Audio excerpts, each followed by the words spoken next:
Now, are you planning to stay in America, or do you want to move back to Ireland? Now, I know many people see themselves as exiles who want to return eventually, but I think I want to stay in America. Oh, that's wonderful. Now, what job have you found? I work at a construction site for canals. Oh, okay. And how was your journey over here? It was terrible. It's long. For me, it was about 3 weeks, but I know for my friends, if there were bad weather conditions, it could take months. And I mean, it was ridden with disease. We had little to no food, and it was horribly overcrowded. Now, why did you choose a city rather than like a rural environment? Well, I didn't know this when I first came over, but to make it in a rural environment, you have to be pretty wealthy when you first come over. And I mean, me and my family, we came over with nothing. So living in the city was our only chance to find work. Okay. Now, do you see yourself as a willful immigrant or a political exile? I know many of us see themselves as exiles because they actually left Ireland to escape British tyranny, but I left solely for economic reasons. I left solely because of the potato famine. So for me, I see myself as a willful immigrant. Okay. Now, you are Catholic, correct? Yes. So, now, do you feel you're treated differently from other Irish immigrants because you're Celtic? Absolutely. I know older immigrants were treated as British or at least as white. I and my fellow Celtic Irish people are treated closer to black than being white. We're not considered part of the white majority at all, and we actually face very similar discrimination to those of black people. Oh, now, are you a Catholic? And if so, do you think your religion is being threatened? Yes, I know Protestantism is accepted in most Irish immigrants, but Catholicism is not. It is considered an economic threat, I think, to others. So I think that's part of the driving reason for anti-Catholicism. And I know in Massachusetts especially, we've been victim to a lot of anti-Catholic marches and violent anti-Catholic protests. Oh, okay, well, I'm so sorry to hear about all of this. But I hope you enjoy your potatoes. It was wonderful having you here today. Thank you. It was a pleasure being here. Yes, all right. Well, I will see you. Okay, bye. Goodbye. And now we're going to talk to an escaped slave who went all the way to the north. Hi, nice to have you here today. Can you introduce yourself to everyone? Yes. My name is Harriet Gordon. My owner used to call me Elizabeth, but I changed it when I escaped to the north, and now I work as an abolitionist. Oh, how long have you been fighting against slavery? We have been working towards our cause since the end of the revolution. Oh, so what leaders do you think have really helped you out the most? I look up most to Richard Allen. He's a bishop, and he was really one of the first people to outspokenly speak against slavery. Okay. Now, how many of your relatives or friends and family do you have still that are enslaved? Actually, my entire family is still enslaved. My daughter, husband, and son, we tried to escape the plantation together, but the plantation owner caught us in the middle of the night, and I was the only one who was able to hide. So my daughter was shot, and my son and my husband went back to their master and worked for him again. Oh, I'm so sorry. I mean, do you still face racism even though you're legally free? All of the time. We're always at risk of being taken back to the South and being mistaken as a fugitive. So people think that I should go back to where I belong. So then do you struggle with, getting or keeping a job? Yeah.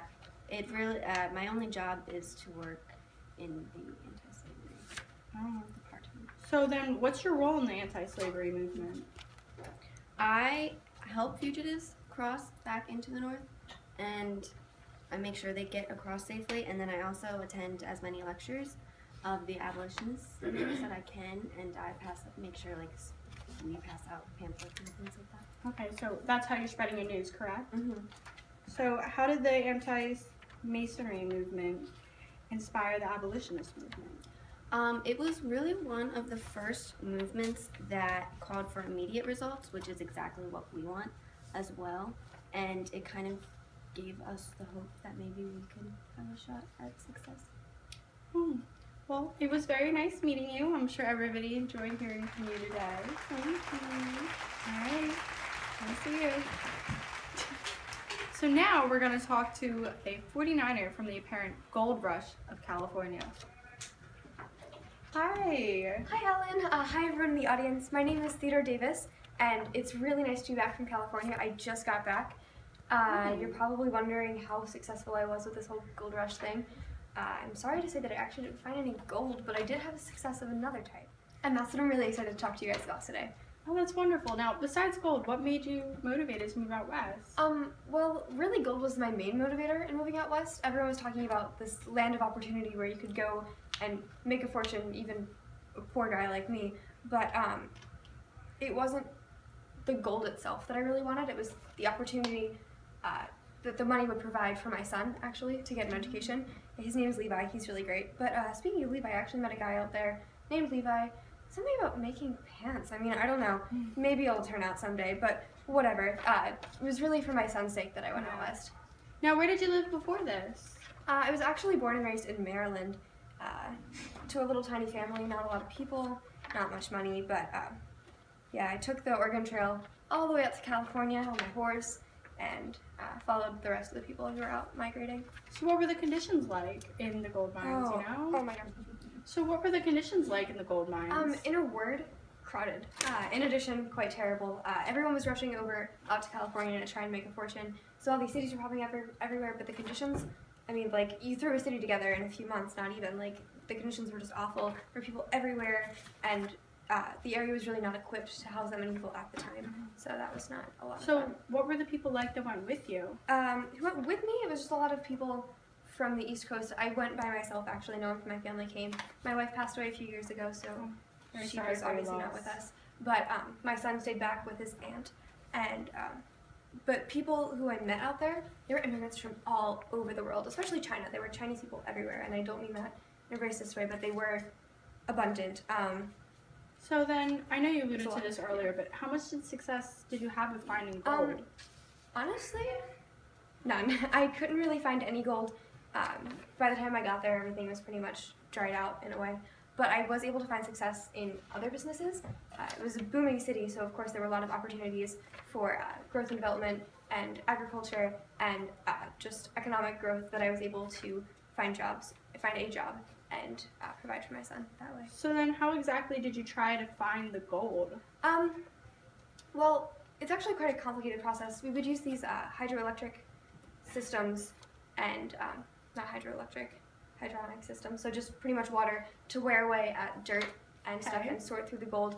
There was a big problem with pirate's gold or fool's gold, so it looks a lot like gold, but it's really not. It's actually not worth anything. So then what happened when no more gold could be found? Well, everyone just kind of left. I mean, people stayed in the cities to continue developing them, which is why California is as populated as it is right now. But if you really didn't have much success, you just kind of went home and hung your head for a while. So then, what condition did you leave the West in? Personally, I gained a little bit of money, but I wasn't that much better off as when I was still living in the East, because, like I said, I didn't find any gold. But a lot of people, not a lot of people, but several people had enormous success. They left crazy rich, but a lot of people were in the same condition or worse when they left, because it takes a lot of money to get out there. Yeah. Of course, you're leaving behind your family and all of that. But then, like, the land itself was really demolished because it was no longer California in the sense of the wilderness. It was this growing city. And the process which you use to get the gold out of the dirt actually left the area uninhabitable, and so we kind of destroyed everything. I have something to give to you, since I know you found no gold. This is perhaps one of the most treasurable things ever. It's an Ellen gold necklace. It's pure gold. This is wonderful. Thank you so much. Yes, and it was wonderful having you here today. It was wonderful meeting you as well. All right. Thank you. Goodbye. Bye. All right, everybody. You've just watched another episode of Season 12 of The Ellen Show. Today we covered farm life in the Northwest, the gold rush in the West, city life for the rich, the struggles of being Irish, and being a free person of color. Hopefully this has given everyone a little perspective and helped us come to be one big American rainbow. Thank you for your time. Let's have a little fun.